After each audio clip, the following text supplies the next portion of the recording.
Leo nitakufundisha kwa kina njia kuu 5 za mtu kutafuta umaskini yeye mwenyewe. Njia kuu ya kwanza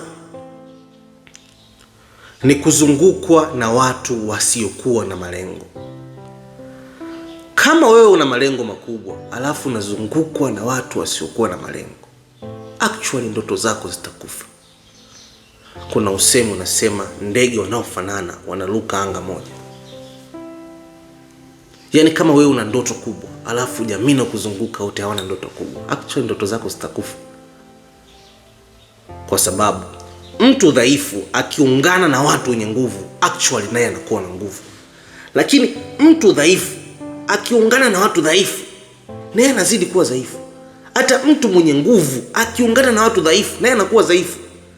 Ila mtu mwenye nguvu akiungana na watu wenye nguvu, anakuwa na nguvu maradufu. Lakini mtu dhaifu akiungana na watu wenye nguvu, naye anakuwa na nguvu kama wale. Lakini njia ya pili ya kutafuta umaskini ni kuishi bila budget wala akili.